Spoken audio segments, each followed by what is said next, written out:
Hello everyone! Welcome po muli sa isa na namang edisyon na ating programa and this is Solution with Laverne Ducot.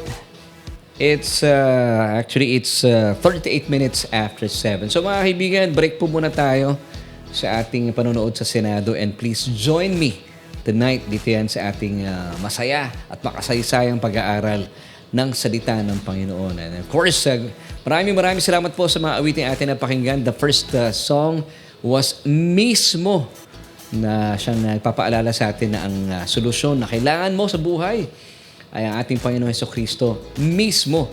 At yan po ay sinundan na awiting ito'y naganap na siyang naghatid sa atin sa oras na ito na tayo po ay talaga namang magsama-sama na dahil nagaganap na po kasalukuyan ang inyong Bible study online and this is Solution with me and my name is Laverne Ducot. Kaya welcome po sa mga kaibigan natin at paalalahanan po ang ating mga kaibigan. Marahil sila po ay talagang nakatutok pa rin sa television but break muna tayo. Pansamantala lang po ito tas makalipas po na ating Bible study ay balik po kayo sa panunood sa impeachment trial na kasi sumumpa na po yung ating mga senator judges. So dalayan natin sa Panginoon na sila po ay patuloy na bigyan ng kaliwanagan at ng wisdom sa pagharap sa trial na ito bilang mga husgado ng nasasakdal. So mga kaibigan, muli po maraming salamat and good evening, good morning, good afternoon. Parang baliktad ano? Dapat good morning, good afternoon, and good evening sa mga kaibigan natin at mga kaklase natin na sinasamahan tayo mula pa sa ibang panig ng daigdig. So maraming salamat sa mga kaibigan natin na taga-Israel, of course, sila Sister Rosalie Monet. Maraming salamat po for joining us. And of course, sila Sister Norma Vitales sa Hong Kong. Sila Brother Philip na kanyang anak nasa... Saan nga ba si Taiwan? Lagi nasa isip ko Vietnam eh. Taiwan, si Brother Philip. Kumusta na Brother Philip? At sa mga kaibigan pa po natin nasa ibayong dagat, maraming salamat po for joining us. Meron din tayong mga nanonood sa Africa, meron din sa Canada, sa Australia, sa US, at sa Korea, at sa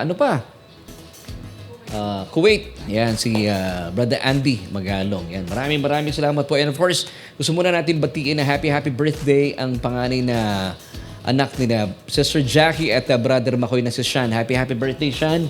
Mula sa church, kami po ay bumabati sa inyo. And of course, gusto natin pasalamatan ang ating mga ka-jamming tonight, mga kaklase. Hindi nawawala, of course, sila Sister Sally Rayo. Maraming salamat po for joining us. And of course, alam kong kasama niya ngayon si Brother Joel. Kung nakauwi na si Brother Joel, we pray na patuloy na ingatan si Brother Joel pauwi ng tahanan. Of course, binabati rin natin. Kasama natin tonight si Sister Gigi Cristobal Mendoza, Sister Andeng San Andres. Maraming salamat po. Si Emma, nanonood din. Nandiyan din si Ate Jackie Alcantara. And of course, sila Sister Pauline Bueco. Maraming salamat po for joining us. Nandiyan si Brother Roel Paganpan at Brother Makoy Alcantara, Sister Gina, and of course si Brother Boyet. Maraming salamat po for joining us tonight. Binabati rin natin si Sister Liza Argana. Of course, si Sister Mylene Petalino Magadia. Maraming salamat po for joining us na siya po ay nasa Qatar pa. At kaibigan din po natin na nanonood naman mula sa Dubai, si Ate Nenet Pinlac. And of course, binabati rin natin Sister Marisa Paganpan, si Brother Ricky Losito na kabe-birthday lang. Last Friday, kung daw nakakamali, Brother Ricky, belated happy birthday once again.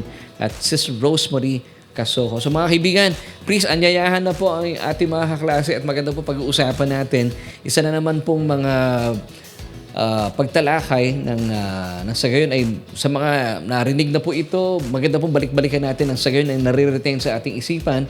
At kapag kayo po ay natanong na ating mga kapatiran na medyo nalilito sa usaping ito, ay meron tayong maibigay na sagot. At isa pong paanyaya pa, kung kayo po ay naniniwala at napapagpala sa ating mga tinatalakay at mga pinag-uusapan sa ating programa, pwede po ba akong maglambing sa inyo? Paki-share po yung ating broadcast sa inyong mga kaibigan, kakilala, at syempre pa sa inyong mga kapamilya. At ang ating pong message for tonight ay God's Grace Exposed Part 3. What is the Holy Spirit's role in the life of a believer? So, ito rin po yung ating question na gusto ko pong alamin ang inyong mga kasagutan. So, once again, this is our question. What is the Holy Spirit's role in the life of a believer? What is the Holy Spirit's role in the life of a believer? Ano ba talaga ang pagkilos, ang ginagawa ng Banal na Espiritu sa buhay ng isang mananampalataya kapag siya po ay nagkakamali, nadarapa at nagkakasala? So, tutukuyin po natin at alamin natin ang mga kasagutang yan. Siyempre pa, dito lang yan sa inyong programang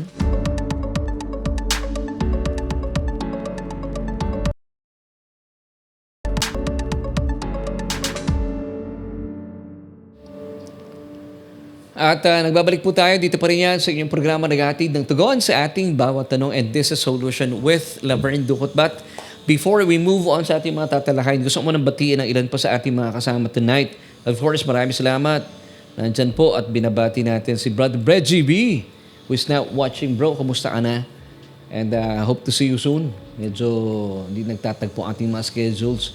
Good evening, sabi ni Sister Mary Ann Ordonio Punsilan. Tiga Hong Kong din si Mary Ann. Oh, long time no see, ha? Ngayon lang natin uli nakakasabayan si Sister Mary Ann. Of course, Sister Marisa Remo Paganpan, si Nanay Carmencita Paganpan, binabati natin. At salamat po for joining us tonight. Of course, binabati rin natin ang ilan po sa mga kaibigan natin. Narito, sila Brother Amado GC. Watching po siya ngayon. And, of course, Pastor Willie, kumusta po kayo? At sino man binabati ni Pastor Willie? Si Brother Ricky. Sabi niya dito, Brother Ricky, bati sa'yo ni Pastor Willie. Mabuhay ka hanggat gusto mo sa biyaya ng Diyos. Yan ang magandang pagbati talaga. Diba? So, Brother Ricky, mabuhay ka hanggat gusto mo. Amen. Because you are reigning in life. Amen. And watching from Bulacan, si Sister Jonah de la Cruz Velasquez. Magandang gabi rin po sa inyo. At purihin po ang Panginoon. So once again, mga kapatid, kung kayo po'y napapagpala at naniniwala sa ating mga tinatalakay sa ating programa, please paki-share po yung ating broadcast. And if ever, hindi pa po ninyo nahihit yung notification bell, please do so. Kasi para kayo po ay na-notify, ay, may Bible study na. Kahit merong sinasagawang gawain sa Senado, ay, may Bible study pa rin. Yes, please pakiyaya na po ating mga kaibigan, mga kapatiran. Kasi ang ganda na pag-uusapan natin tonight. And binabati rin natin, nawala bigla. Sino pa ba? Yun, sige po mamaya, tutuloy natin. Maraming salamat din, binabati natin sila. Brother Ken Jones, miss ka na namin bro, at maraming salamat. Para nakita ko si Kuya Gio, nanonood din. Happy Tuesday, Kuya Gio. Kumusta po kayo? And thank you for watching and studying with us. Dito yan sa Solution with Laverne Ducot. At sa gabi pong ito, once again, I would like to give you the question. At gusto ko pong malaman ang inyong kasagutan. Sa mga natuto na, maganda pong paalaala po ito at mapaalalahanan tayo, din natin makalimutan. Kung ano ba talaga ang trabaho ng Banal na Espiritu sa buhay ng mga mananampalataya. What is the Holy Spirit's role in the life of a believer? So once again, this is our question for tonight. What is the Holy Spirit's role in the life of a believer? So, mga kaibigan, bilang pagpapatuloy po sa ating pagtalakay about God's awesome grace. Kasi nga po, meron po mga kapatid natin sa Panginoon na tayo po ay inaakusahan na tayong mga nagtuturo ng hyper grace ay tayo daw po ay nagtuturo ng heresy. Well, ito pong past two Tuesdays na tinalakay natin that indeed God's grace is hyper. So ito po ay tinalakay ko na, hindi ko na po matatalakay ngayon. You may go back sa ating mga previous episodes, yung mga nakalipas nating Tuesdays na dalawa ay tinalakay po natin yon at pinagyaman natin. And tonight, alamin naman po natin at sasagutin po natin ng isa pa sa mga akusasyon ng ating mga kapatiran na hindi sumasang-ayon sa nananagana at sukdulang biyaya sa atin ng Panginoon. So alamin natin mula po sa kanilang akusasyon, and I would like to quote yung kanilang sinabi. Some hyper grace teachings suggest that the Holy Spirit does not convict believers of sin, or that such conviction is primarily a work of the devil. End of quote. So ito po ang sinasabi nila that the Holy Spirit daw po, sa pinapaniwalaan natin na kapag nagkakamali, nadarapa at nagkakasala ang isang mananampalataya, ang turo natin ay hindi raw po kinoconvict ng Holy Spirit ang isang mananampalataya sa mga panahong tayo po ay nagkakamali, gaya ng sinabi ko kanina, nadarapa, nagkakasala. Well, tatayuan po natin ito at alamin natin ano ba talagang sinasabi ng Biblia. Kung kayo po ay hindi sumasang-ayon sa ating pagtalakay, wag muna kayong lumisan sa ating panunood. Abangan niyo po dahil bibigyan ko kayo ng mga verses para ito po ay maintindihan natin sa liwanag po ng salita ng Panginoon. Sa gayon ay may pagtanggol naman po namin yung aming mga sarili ng may dangal, kumbaga. Hindi po natin ipagtatanggol ang mensahe ng Ebanghelyo, ng biyaya, sa pamagitan po ng debate, bagkus ay kung pagbibigyan niyo po kami sa mga nag-aalinlangan sa isang katulad ko na nagtuturo po ng sukdulang biyaya ng Diyos at sa larangan po ng katuruan kung ano po yung ginagawa o tinatrabaho ng Banal na Espiritu kapag isang mananampalataya ay nadarapa. Alamin natin, talaga bang kino-convict ng Holy Spirit ng isang mananampalataya ng kanyang kasalanan o ng kanyang katwiran kay Kristo Jesus? So alamin natin. So once again, this is our question for tonight. What is the Holy Spirit's role in the life of a believer? So please, you may give your answers at nang sa gayon ay mabasa ko rin po kung ano po ang inyong pananaw tungkol dito. At bago tayo magtuloy-tuloy, gusto kong batiin. Maraming salamat. At belated happy birthday kay Beth, no, Ragine. Nag-celebrate siya ng kanyang birthday. Beth, happy birthday. At binabati rin natin. Salamat po for joining us tonight. Sister Becky Amber Nidea watching from Bicol. Blessed evening din po sa inyo.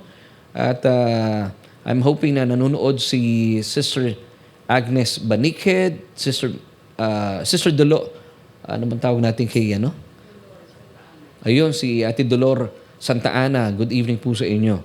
At watching from Apalit, Pampanga, Sister Beth Dimla, maraming salamat po. At magandang mga babae at lalaki po tayo sa magandang gabing ito, sabi ni Sister Pauline Gueco. Magandang gabi rin. Alam ko maganda rin to si Sister Pauline. Yes, maraming salamat po sa mga kaibigan natin. And sagutin na po natin, what is the Holy Spirit's role in the life of a believer? Bago po natin sagutin yan pala, kilalanin muna natin, sino ba talaga ang Banal na Espiritu? Who is the Holy Spirit? The Holy Spirit is the third person in the Holy Trinity. The Father, the Son, and the Holy Spirit. And He is God Himself. So that's the Holy Spirit. Para kilala niyo po siya. So sa ating pag-aaral na ito, alamin natin na kung paano kumikilos ang Banal na Espiritu sa buhay ng mga mananampalataya, mga naniniwala kay Kristo. At alamin din po natin kung paano kumikilos ang Banal na Espiritu sa buhay ng mga hindi pa mananampalataya. Sino ba yung mga hindi pa mananampalataya? Sila po yung mga tinatawag nating mga unbeliever. Tayo po mga mananampalataya, we call ourselves believers. Yan. Kasi tayo po ay nanampalataya at naniniwala kay Kristo at sa kanyang mga tinapos na gawa sa krus ng Kalbaryo. So ang atin pong sasagutin na tanong sa gabing ito, na kapag nagkakamali bang isang Christian, kino-convict ba talaga siya ng Holy Spirit sa kanyang mga kasalanan, sa kanyang mga pagkakamali? So ano sa palagay mo? Kasi napaka-importante po na malaman natin ang tamang sagot sa tanong na ito. Dahil kung hindi po tayo sigurado, siguradong maiisahan po kayo ng dyablo. Ayoko mangyari sa atin yun. Ako, ayoko rin mangyari yun. Kasi dati, ang dami kong tanong talaga naman na kapag hindi tayo sigurado sa ating doktrina at sa ating mga tinatayuan na paniniwala, alam nyo, kapag kayo po nakakadama ng takot, pangamba, yung pagdududa at pagkabalisa bilang isang mananampalataya, alam nyo, ito po mga pakiramdam na ito, malinaw na hindi po galing sa Diyos ang takot at pangamba. And even yung pagkabalisa. Hindi po galing sa Diyos yan. Dapat malinaw po sa atin yun. Kasi at sa totoo lang, ang default mode ng isang mananampalataya, peaceful, puno-puno tayo ng kapayapaan. Pero kapag kayo po ay nag-aaral at ang inyong pinag-aaralan sa inyong Bible study o sa inyong Biblia, I should say, nagdudulot sa inyo ng takot at pangamba, hindi po nagmumula yan sa Diyos. At kapag nagkakaroon po kayo ng kabalisahan, duda, hindi galing din sa Diyos yan. Now, let me give you 2 Timothy 1 verse 7 bilang patunay. For God has not given us, sabi ng talata, a spirit of fear, but of power and of love and of a sound mind. Kasi po yung spirit of fear, kanino galing yan? galing po yan sa kalaban ng Diyos. Hindi po magbibigay ng espiritu ng takot ang Panginoon. Bagkos ang binibigay po niya of power. Saan po yung power na yan? Sa ating isipan. Of love sa ating emosyon. And of a sound mind. Pag sinabing sound mind, maayos na disposisyon sa ating kalooban. So, ibig sabihin, nararanasan po itong power of love and of a sound mind sa ating kaluluwa. Pero kapag ang kaluluwa mo, katatapos mo lang mag-aaral ng Biblia, ay pinupuno ng takot at pangamba, magkaroon po kayo ng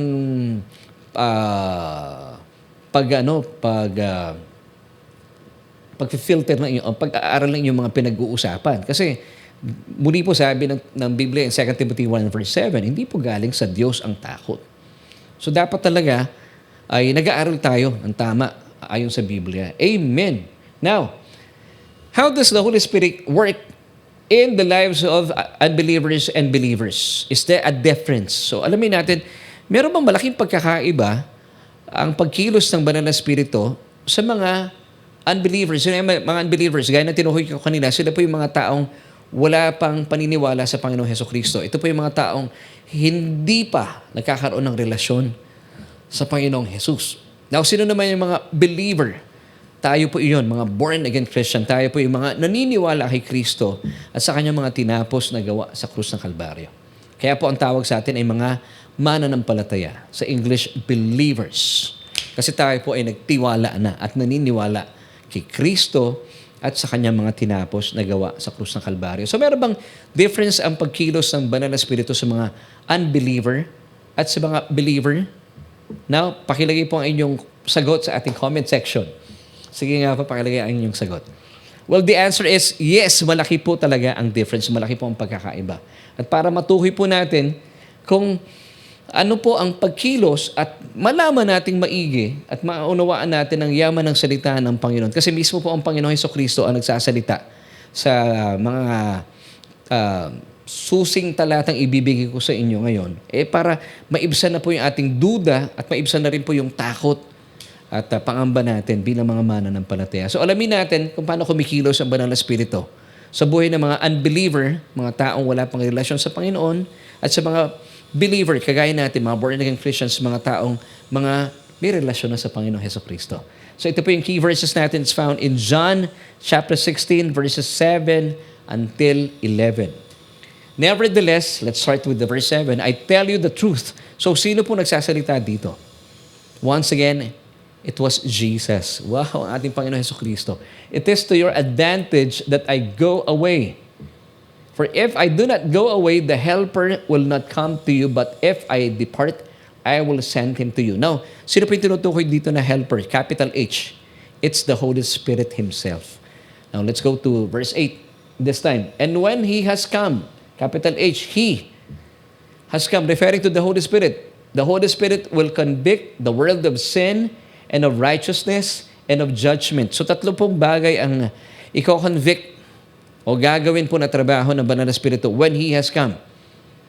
He will convict the world of sin, that's number 1, of righteousness, and of judgment. Now, buti na lang, hindi po tumigil dito ang Panginoong Hesukristo.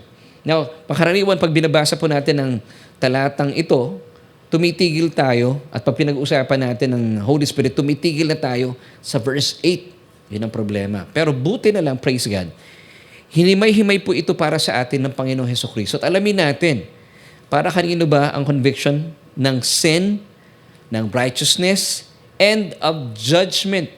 Now, in verses 9 till 11, hinimay-himay po ito ng ating Panginoong Hesukristo. Buti na lang. At babasahin ko po ito sa inyo. Wala ko idaragdag at sundan niyo po ako ng sayon. Lubusan po nating maunawaan at ma-appreciate po natin kung gaano po kaganda ang ebanghelyo ng ating Panginoon at kung paano po niya ipinapakilala sa atin kung ano po ang pagkilos na ginagawa ng Banal na Espiritu sa buhay ng mga unbeliever at sa buhay ng mga believer. Amen. So, muli po, a review. Sabi ng Panginoong Jesus in verse 8, and when the Holy Spirit has come, He will convict the world of sin, of righteousness, and of judgment. Now, himay-himayin po natin. Huwag niyo pong tatanggapin lahat yan. Hindi para sa inyo yan. In verse 9, of sin, because they do not believe in me. Verse 10, of righteousness, because I go to my Father and you see me no more. And verse 11, of judgment, because the ruler of this world is judged. Now, para po atin pong lubusang ma-appreciate ang salita ng Panginoon, meron pong paalala sa atin si Apostol Pablo. Of course, ito po ay mula siyempre sa Diyos, na kapag tayo po ay nagbabasa, nag-aaral ng salita ng Panginoong Jesus, ng Ebanghelyo, kasi ang Ebanghelyo po, it's the Word of Christ, dapat po maalam tayo on how to rightly divide the word of truth. Dapat wasto po yung ating paghahati ng salita ng Panginoon. Hindi yung lahat ng binabasa mo, inaangkin mo para sa iyo. Hindi pwedeng ganon kasi malilito po kayo at masisira talaga ang inyong pagkaunawa at magkukos po ito ng pagkalito. At pwede po mag-lead sa takot at pangamba kasi magkakaroon kayo ng duda kapag ganon po ang sistema. Now, what is 2 Timothy chapter 2 verse 15 is telling us? Be diligent to present yourself approved to God, a worker who does not need to be ashamed, rightly dividing the word of truth. So, it is really important to always read the Bible in its right context. And one way to read the Bible in its context is to identify who the verse are talking to, or who the verses are talking to. Kasi in this case, yung ating key verses is found in John 16, verses 7 till 11. So alamin natin, sino ba, o para kanino ba yung mga talatang mga nakasulat dito. Kaya po, di ba kung susundin natin ang prinsipyo ng 2 Timothy chapter 2 verse 7, this is rightly dividing the word of truth. Hindi lahat ng nakasulat sa Bible inaangkin mo. So alamin natin at sasagutin po natin kung sino-sino yung tinutukoy sa mga talata mula sa ating mga susing talata at sino yung kinakausap ng Panginoon sa talatang ito. So himay-mayin po natin nang sa gayon ma-appreciate natin ang pag-aaral na ito. Amen and amen. So let's go to John 16 verse 7.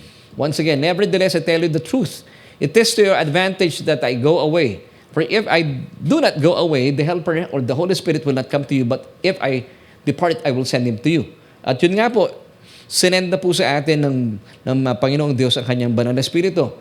Then, ano po ang trabaho ng Banal na Espiritu? In John 14:26, it tells us, but the Helper, the Holy Spirit, yung tinukoy na dito, sino yung Helper? Whom the Father will send in my name, He will, ito yung trabaho ng Banal na Espiritu, teach you all things and bring to your remembrance all things that I said to you. So yun ang trabaho ng Banal na Espiritu. Pag kayo po ay nagkakaroon ng mga sakit na limot, nandiyan po ang Banal na Espiritu, praise God. At i-maximize po natin siya. Pag meron kayong nakakalimutan mga bagay, ask the Holy Spirit, paalala niyo po sa akin ito. Huwag niyo tinatanggap na hindi kasi matanda na ako, yung memory ko, numinipis na. Hindi po. The Holy Spirit is there para paalalahanan po tayo. Sabi ng talata, the Father will send in my name and the Holy Spirit will teach you all things and bring to your remembrance all things that I said to you. Yun po ang pakay ng Banal na Espiritu. Kaya pag meron tayong mga nalilimutan, you pray to the Holy Spirit. Sabi mo, Holy Spirit, nakakalimutan ko po, paalala niyo po sa akin because yun po ang ginagawa ng Holy Spirit para sa atin. Now, going back sa ating question, dito muna tayo, how does the Holy Spirit work in the lives of the unbelievers? So, alamin natin, paano kumilos ang Banal na Espiritu sa buhay ng mga unbelievers? So, simulan po natin.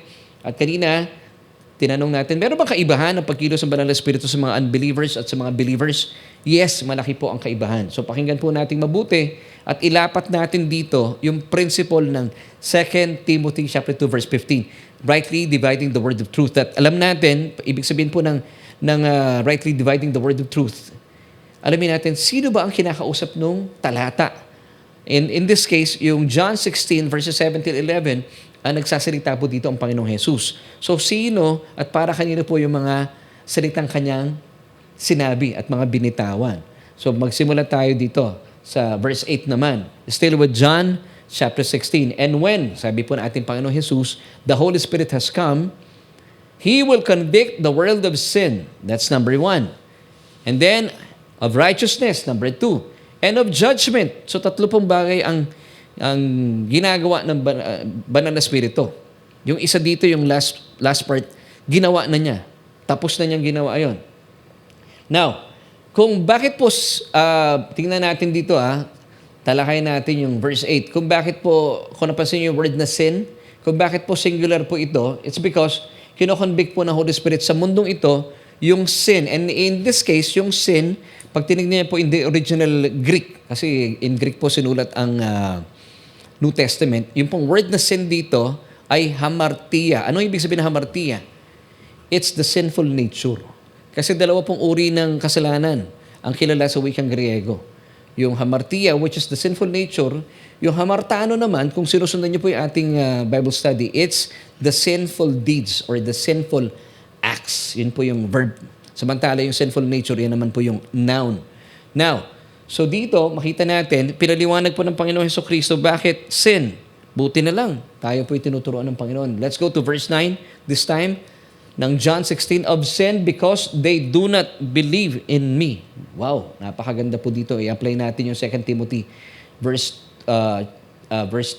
chapter 2, verse 15. So, tingnan natin po muna, no? Kanina, let's go back to verse 8 ng John 16.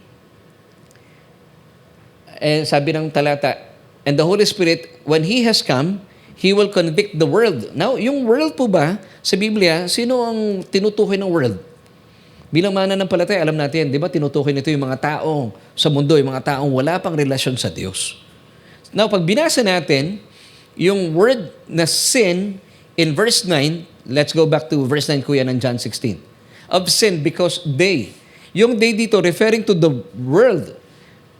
Pagkaisahan natin that the world in the Bible refers to the unbelievers. So, bakit sila tinuring ng mga unbelievers? Sabi ni Jesus, because they do not believe in me.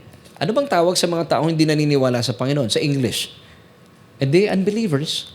So, yung verse 9 po ng John 16, ang tinutukoy dito na i-convict ng Holy Spirit ng kasalanan ay silang nasa mundo pa. Mga taong nagmamahal sa mundo.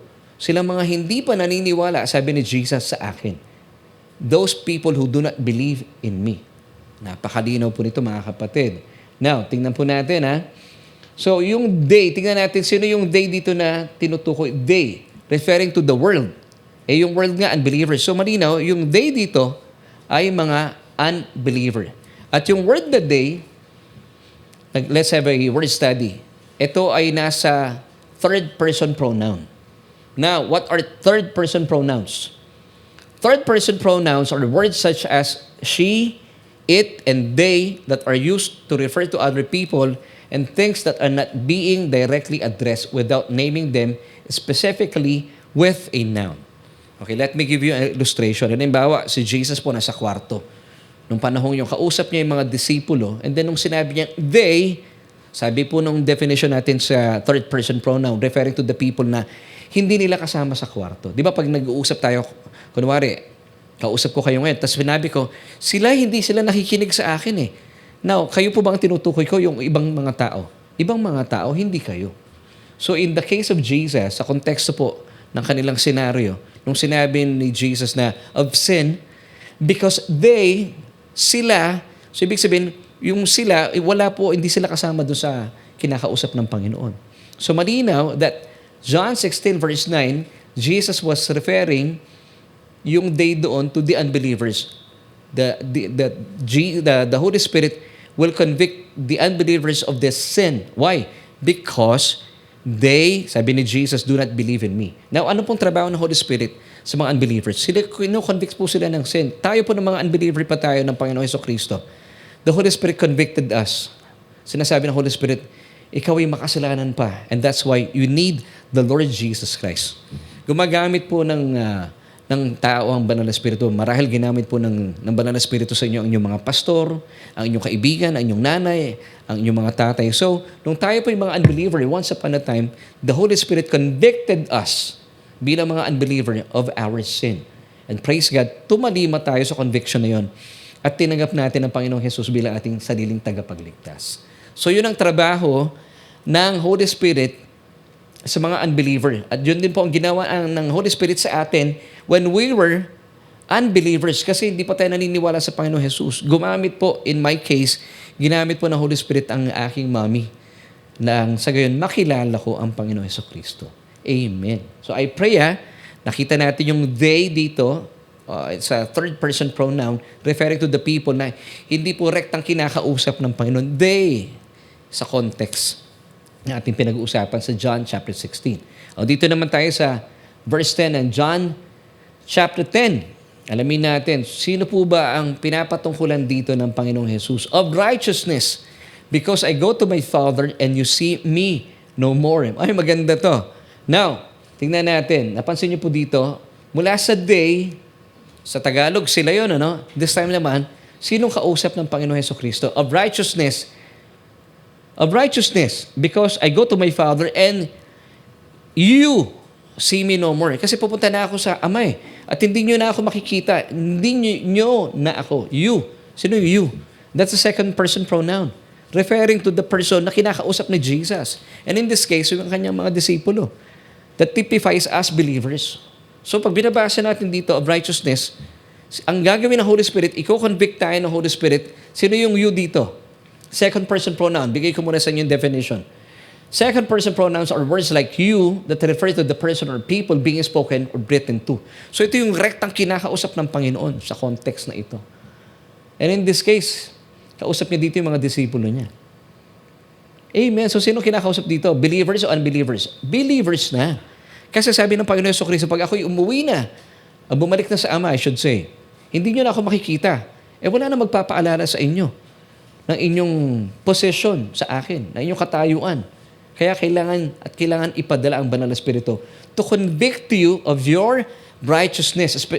Especially, di ba, kapag tayo po'y nadarapa, nagkakasala, wala, hindi natin kasama ang Panginoon Jesucristo. And that's why the Holy Spirit, the Helper, take note ang pangalan po ng Holy Spirit ay in Greek Parakletos. Ano ibig sabihin ng Parakletos? Alongside helper. Hindi kanya iiwanan. Laging nasa tabi mo Holy Spirit. So kapag tayo po nagkakamali, bumabagsak, nagkakasala, anong gagawin sa'yo ng Holy Spirit? He will help you. Paano kang i-help ng Holy Spirit? He will comfort you. Anong ipapaalala sa'yo para ma-comfort ka? Yung righteousness na meron ka kay Kristo Jesus. For example, ako po, meron akong 2 anak. At nung natutuhan ko po ito sa katuruan ng Ebanghelyo. Kapag nagkakamali po, tayo, di ba, ang propensity ng mga magulang, pag nagkakamali mga anak, dinidiin natin sa kanila yung kanilang mga kasalanan. Kasi ikaw talaga nakukondena yung mga anak natin. Pero yung magandang prinsipyo po dito ng Banal na Espiritu, ano pong ginagawa ng Banal na Espiritu? At ginagamit ko rin po sa mga anak ko. Kami ng misis ko. Halimbawa, nagkasala po. For example, sa Kuya Aves, sinasabi ko sa kanya, anak, yung pagsisinungaling mo, alam mo hindi tama yan, di ba? Pero anak, diba, bilang isang mananampalataya, bilang born-again Christian, hindi na ito ang natural mong ginagawa. Kasi matuwid ka na sa harapan ng Diyos So ano pong kinoconvict ko sa kanya? Ano pong pinapahatid ko mensahe? Kinoconvince. The word convict and convince is just the same word. Kinoconvince ko siya, anak, hindi ka sinungaling. Kasi you are the righteousness of God in Christ Jesus. Pinapaalala ko sa kanya yung kanyang permanent standing before God. Ano yung kanyang standing? Righteous. Now, yung righteousness na ito, hindi ito'y bunga ng kanyang kabutihan.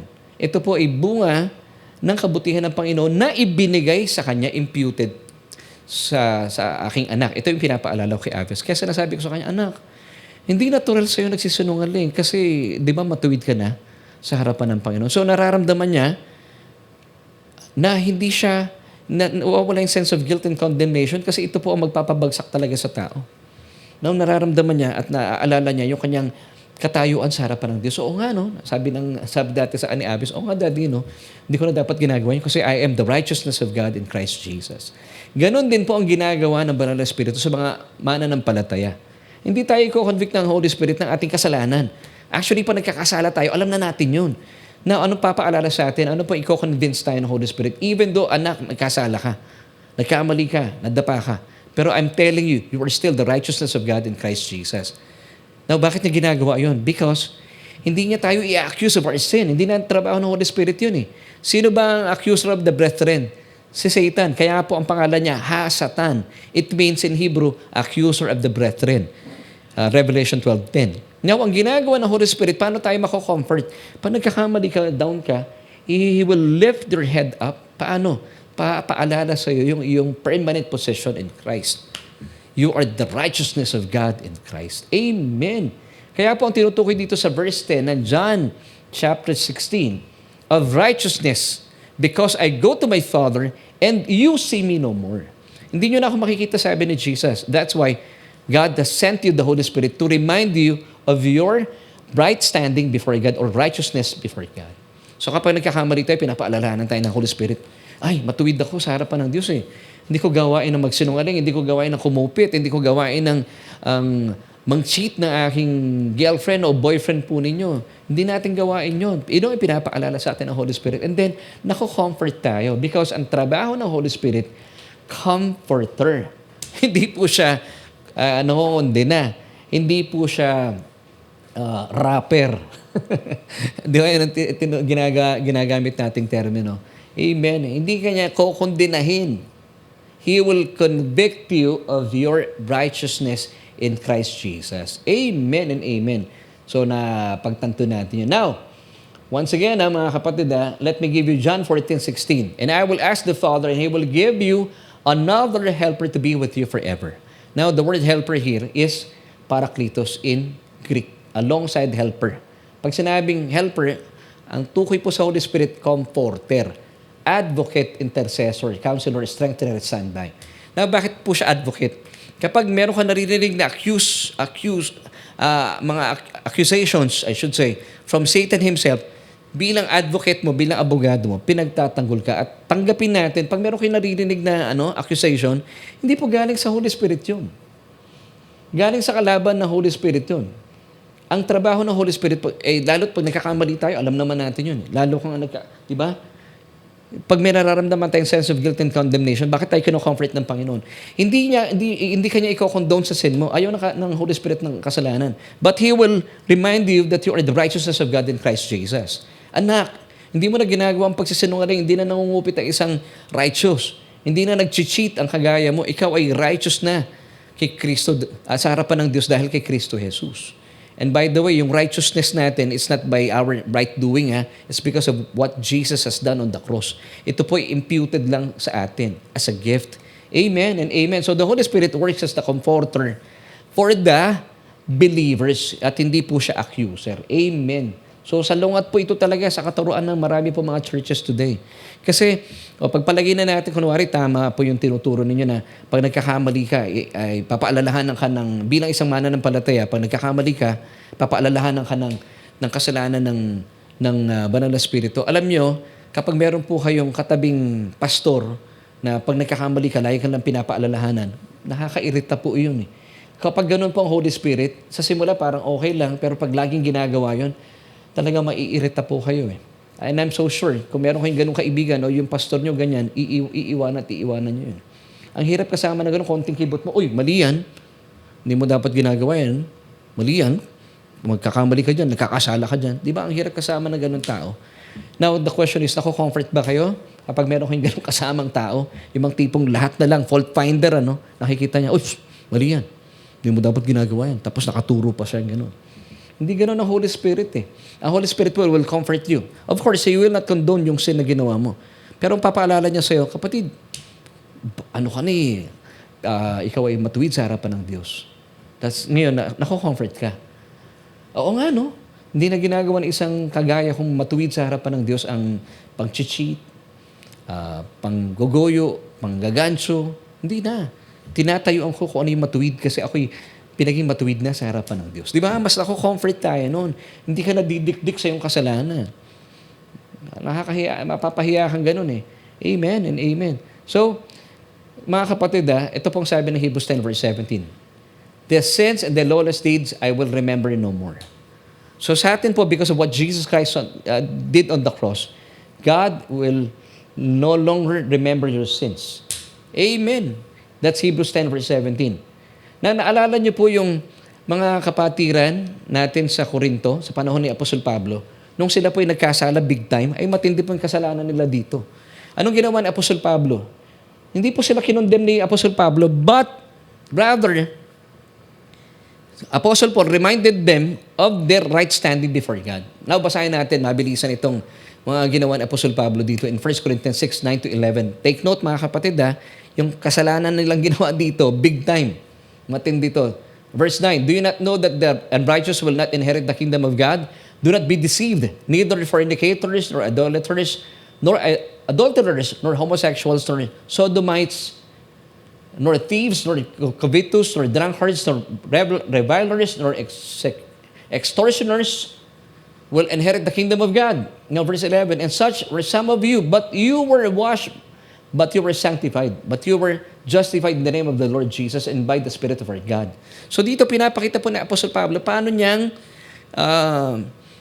hindi kinondena yung mga kapatid na ito. Bagamat sila po, they sin big time. Ano pinaalala sa kanila? You were washed by the precious blood of Christ. Ganon din po ginagawa ng Holy Spirit sa atin. At ako rin po bilang pastor, hindi ko kukondenahin yung aking mga miyembro, but I will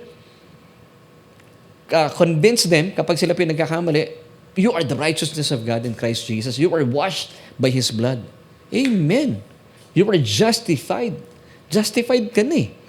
Kaya hindi mo gawain ng manloko, mang-scam, manakit ng puso, o mag-cheat sa inyong mga minamahal sa buhay. Hindi natin gawain yun. Why? Because as believers, as born-again Christians, anong sabi ng 2 Corinthians 5:21? We are the righteousness of God in Christ Jesus. Pwede po bang pakilagay natin sa ating comment section, I am the righteousness of God in Christ Jesus. Amen. So nasagot na natin yung dalawang tanong anong pagkilos ng Banal na Espiritu sa mga unbelievers? The Holy Spirit convicts them of their sin. Ganon din po nangyari sa atin nung tayo pa unbelievers pa. Kasi sinasabi lang, ikaw ay makasalanan. That's why you need a Savior. Tayo po ay tumalima sa conviction na yun ng Holy Spirit. Then, nung tayo po ay naging born-again Christian na, in verse 9 ng John 16, verse 10 na pala, kinonvict na tayo ng Holy Spirit ng ating righteousness kapag tayo po ay bumabagsak. Because sabi ni Jesus, you will see me no more. Kasi kaya po ibinigay ng Panginoong Diyos ang Banal na Espiritu to convince us or convict us when we fall, fail, and sin of our righteousness in Christ Jesus. Now, dito na tayo sa verse 11. I hope nasusundan niyo po ako. Ang linaw mga kapatid. Of judgment, still with John 16. Because, sino po i-convict niya ng judgment? At na-convicted na. Because the ruler of this world is judged. Ang linaw, sino kinonvict niya dito? Convicted na po eh. The ruler of this world. Sino yung ruler of this world? By the way. It's Satan himself. Convicted na po siya. Amen. Now, tingnan natin. Sunod na verse, kuya. John 12:31. Bilang patotoo. Na yung convicted na nahusgahan na impeach na, ay si Satanas. Now is the judgment of this world. Now, the ruler of this world will be cast out. So, si Satan po ito. Hindi na siya pwede pang mailigtas kasi convicted na siya. Na-judge na siya. Amen. So I hope na naging malinaw po yung ating pagtalakay. Nang sa gayon ay hindi po tayo nalilito. Amen. So this time, let's go back to our question. Now, mga kapatid, what is the Holy Spirit's role in the life of a believer? Now, this is our solution for tonight. The Holy Spirit convicts believers of this righteousness in Christ as He comforts them whenever they fall, fail, and sin. Amen and amen. Ang husay po, Ang galing ng Panginoon talaga. Now, John 16, verses 10 to 11, of righteousness. Ito po ang ginagawa ng Holy Spirit sa atin. Because I go to my Father and you see me no more. And of course, kanina nga yung verse 9 of sin. Because they do not believe in me. Ano yung pagkilos po ng Banal na Espiritu yun sa mga wala pang relasyon sa Panginoon, also known as unbelievers. Because, sabi ng talata, they do not believe in me. So, anong tawag sa mga taong hindi naniniwala kay Kristo? Unbelievers. Samantala, yung verse 10 naman, ang kinoconvict ng righteousness, tayo po mga mananampalataya. Para tayo po yung nako-comfort. Amen. And then, verse 11, of judgment, sino na judge?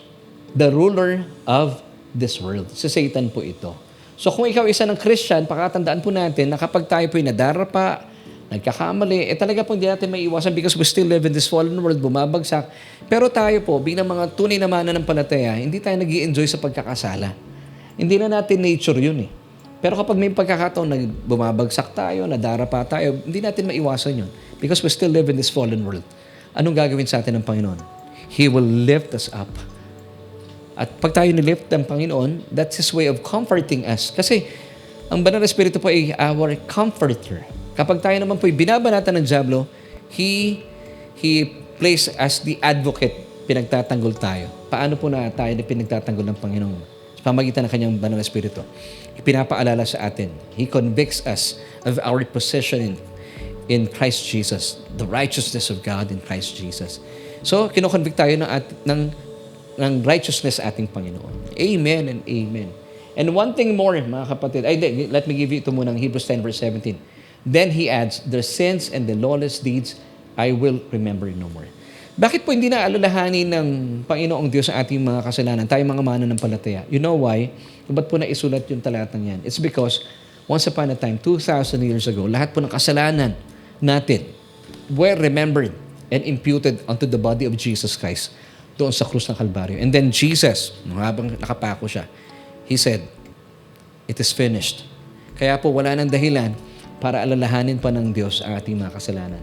Kaya po pa nagkakasala tayo, nagkakamali, nadarapa, the Holy Spirit, when He has come, sabi ni Jesus in verse 10 ng John 16, He will convict us of righteousness. Amen and amen.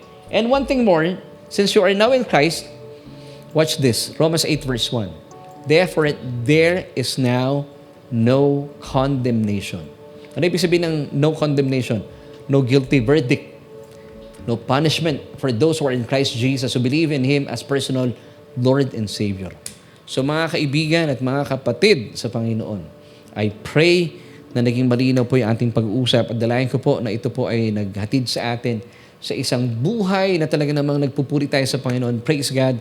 Salamat Panginoon for teaching us through the Holy Spirit itong ating napakagandang pinag-usapan na nakita natin na salungat po sa ating mga nakagisnan ang ating pagkakakilala sa Banal na Espiritu na tayo pala mga mananampalataya kapag tayo pinadarapa, bumabagsak, nagkakamali, nagkakasala, the Holy Spirit will never convict us of our sin. Hindi na po niya trabaho yun. But He will convict or convince us of righteousness. Amen. Papaalala niya sa atin kapag tayo nagkakamali. Matuwid ka na sa harapan ng Diyos eh. Hindi mo nagawain ang gumawa ng panloloko. Hindi na ikaw yan eh. Hindi ka na nag-cheat. Hindi ka na nanggagancho. Hindi ka nagsisinungaling because you are the righteousness of God in Christ Jesus. At whenever you hear His still small voice, ano po nangyayari sa atin? Nako-comfort po tayo. Diba? Nagkakaroon tayo ng repentant heart. Lord, thank you for your word. Thank you for the convincing power of the Holy Spirit. Diba? Lalo tayong nai-in-love lalo sa Panginoon at lalo nating nakikilala yung ating permanent possession in Christ Jesus. At salamat dahil meron tayong isang Diyos na hindi tayo kinokondena. Praise God talaga. At lalo tayong lumalakad sa buhay na matuwid. At nagbibigay po ng luwalhati at dangal sa atin at nagbibigay ng luwalhati sa Diyos. Amen. So kaibigan, I would like to encourage you and invite you bago po matapos ang ating programa na kung kayo po ay first time na nakapanood sa ating Bible study online at gusto mong tanggapin itong Diyos na ating pinag-uusapan na napakabuti, hindi po siya nangungondena. Hindi siya nag-accuse. Nag-accuse talaga, mahusay dyan, ang tawag ko sa kanya ay solsultant. Mahilig manulsol. Alam niyo kung sino po siya? His name is Hasatan. Hebrew name po yan for accuser of the brethren. Pinaikli niya, naging Satan siya. Hasatan, it means accuser of the brethren. Revelation 12 verse 10. Now, mga kapatid, ito pong trabaho niya, lagi po yung nanunulsol. Kung gusto niyo po makawala sa kapangyarihan ng kanyang pagiging solsultant, I would like you to pray this prayer with me at tanggapin po natin ang Panginoon Jesucristo. Sabi po ng Biblia in Romans 10 verse 9 that if you confess with your mouth the Lord Jesus Christ and believe in our hearts that He was raised from the dead, you shall be saved. So, paniwalaan po natin ang buong puso na at tanggapin ang ating Panginoon Jesucristo. Sabayan niyo po ako sa ating panalangin at tanggapin sa ating mga puso na siya po ay hindi na natiling patay bagkus siya po ay nabuhay mula sa kamatayan. At kayo po ay maliligtas. At mararanasan po ninyo ang malamyos na tinig ng Banal na Espiritu sa mga panahong tayo po ay bumabagsak, nagkakamali na darapa at nagkakasala. At lalo kayo mai-inlove sa isang Diyos na unang nagmahal sa inyo. So pray this prayer with me. Sabihin niyo po ito mula sa inyong puso. Buksan ang inyong mga labi. O Diyos, kinikilala ko na ako'y isang makasalanan. At salamat po sa conviction ng Banal na Espiritu. At ako po'y sumasang-ayon na ako'y isang makasalanan at kailangan ko ng tagapagligtas. Kaya naman, Jesus, tinatanggap kita bilang aking Panginoon at tagapagligtas. Dahil naniniwala po ako sa iyong makasaysayang ginawa sa krus ng Kalbaryo. Sa iyong kamatayan, winakasan na aking kasalanan. At makalipas ng 3 araw, ikaw naman ay nabuhay mula sa kamatayan. At dahil dito, inaangkin ko po ang iyong kaloob na katwiran. Salamat po, O Diyos, sa iyong kaloob na kaligtasan. At salamat din po ng aking pangalan ay nakasulat na sa aklat ng buhay. Amen at amen. Kaibigan, kung isa po kayo sa sumabay sa panalangin ito, kayo po ay anak na ng Diyos. And I pray na samahan po ako every Tuesday night at 7:30, mag-aral tayo ng salita ng Panginoon. Sa gayon ay, kung ano man po yung mga mali natin na pinaniwalaan dati, ay maituwid po ito sa pamamagitan ng pag-aaral ng tunay na ebanghelyo ng ating Panginoon. At ngayon naman po gusto ko ipag-pray ikaw, kaibigan, kapatid sa Panginoon, marahil for the longest time, ay nadisig ka ni Satan. Akala mo, pag nagkakamali ka, yung nadidinig mong, akala mo conviction ng Holy Spirit yun, accusation pala ni Satan yun. Tinatanggap mo yun. Lalo, nararamdaman mo yung sense of guilt and condemnation. But praise God, nagkaroon na ng repentance. Pag sinabing repentance, metanoia, change of mind. Dahil tama po yung inyong napakinggan na pag-aaral. At pakinggan mo hindi yung tinig ng kalaban ni Satanas, ni Hasatan. Huwag yung papakinggan yun. Akusahan ka nun. Susulsulang ka nun. Babagsak ka sa kanya. Pero kapag pinakinggan po natin yung malamyos sa tinig ng banal na Espiritu, lalo po kayong mabubuhay sa kanyang malamyos na tinig at conviction. And the Holy Spirit will convict you of righteousness.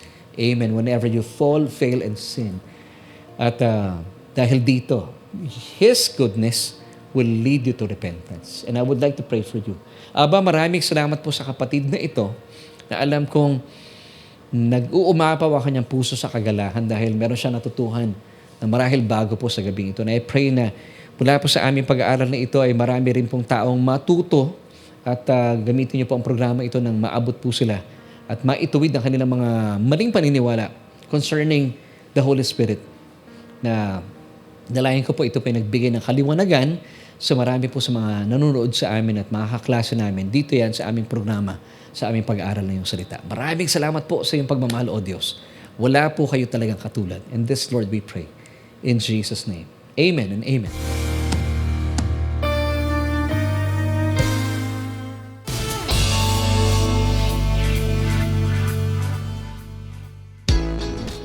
At maraming salamat, kaibigan. Tayo po ay nasa last stretch na ating programa. It's oras natin ay 31 minutes after 8. Maraming salamat po for joining me tonight. Batiin ko lang po ang ilan sa mga kasama natin. Thank you for joining us tonight.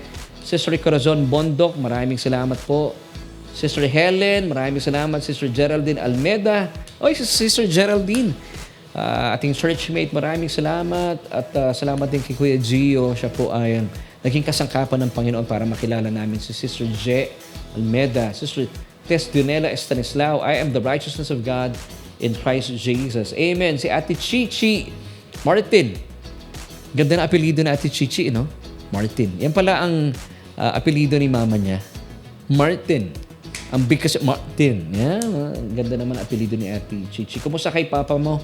Kay Brother Fidel. I am hoping na... Nandiyan ba si Brother Fidel ngayon? Kasama na, hello Brother Fidel, kumusta po? And yun din, sabi ni Brother Ruel Paganpan, I am the righteousness of God in Christ Jesus. Hello Nanay Medi, kumusta po kayo? Ate Jackie, thank you for joining us tonight.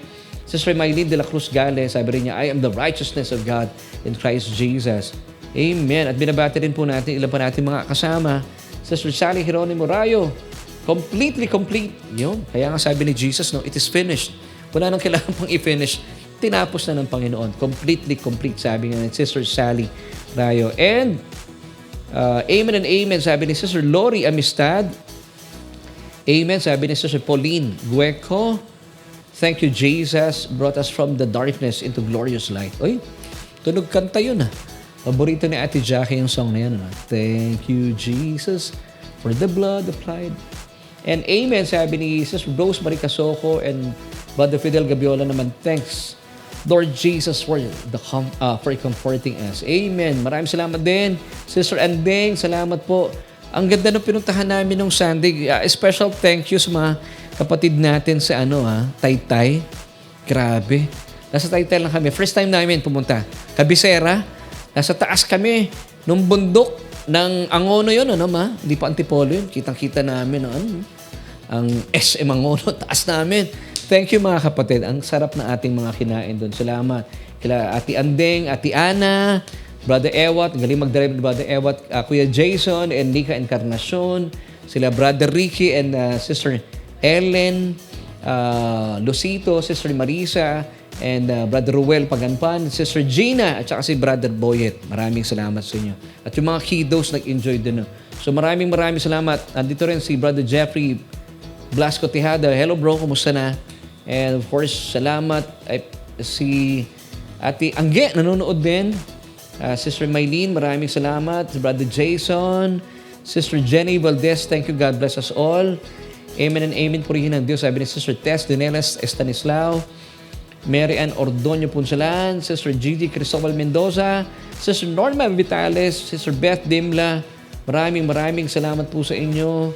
At dalayan ko po na, yun sabi ni Brother Jason, marami pa po tayong pupuntang kapehan. Pastor, oo nga sabi mo marami pa mga bundok tayong pupuntahan. So maraming salamat Brother Jason Tapos mga kapatid natin. Si Brother Alan din pala kasama natin nung Sunday. Sino pa? May nakalimutan ako. Si Ariel. Kasama rin natin. Si Ate Edsel. Kaya lang, wala si Brother Bear. Hindi natin nakasama.